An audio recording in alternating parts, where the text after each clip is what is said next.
Dinosaur कैसे खत्म हुए?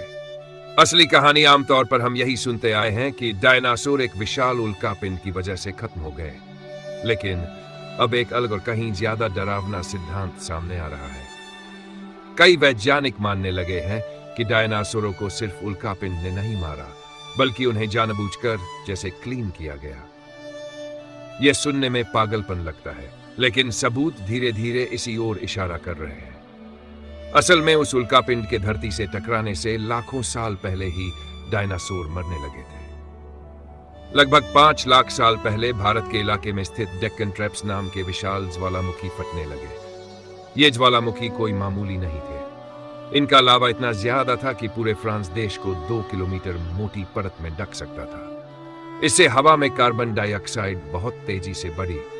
धरती का तापमान कभी बहुत ज्यादा गर्म तो कभी बहुत ठंडा होने लगा। डायनासोर के अंडों के छिलके पतले होने लगे, बच्चे विकृत पैदा होने लगे और उनकी प्रजनन क्षमता लगातार गिरती चली गई। मतलब साफ था, उल्कापिंड आने से पहले ही डायनासोरों का साम्राज्य अंदर से टूट चुका था। उल्कापिंड बस अंतिम धक्का था।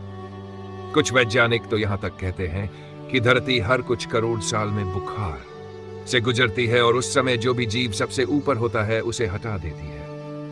डायनासोर बस इस चक्र में फंस गए। लेकिन सवाल उठता है, धरती ने डायनासोरों को क्यों हटाया? इसका जवाब एक कम चर्चित खोज में छिपा है। 2000 GD में चीन के वैज्ञानिकों ने शांशी प्रांत में 1000 से ज्यादा डायनासोर के अंडों के जीवाश्म खोजे। इनसे पता चला कि महाविलुप्ति से लगभग 20 लाख साल पहले ही डायनासोरों की प्रजातियां तेजी से कम होने लगी थी। यानी डायनासोर अचानक नहीं मरे, बल्कि किसी बीमार मरीज की तरह धीरे धीरे ताकत खोते चले गए। मौसम अस्थिर हो गया था, खाना कम हो गया था, नवजात बच्चे ज्यादा देर जिंदा नहीं रह पा रहे थे। फिर आया वह उल्कापिंड। वह कहीं भी गिर सकता था, समुद्र में, रेगिस्तान में, जहां डायनासोर शायद बच जाते। लेकिन वह गिरा मैक्सिको के युकातान प्रायद्वीप में, जहां जमीन के नीचे करोड़ों साल से सल्फर और हाइड्रोकार्बन जमा थे।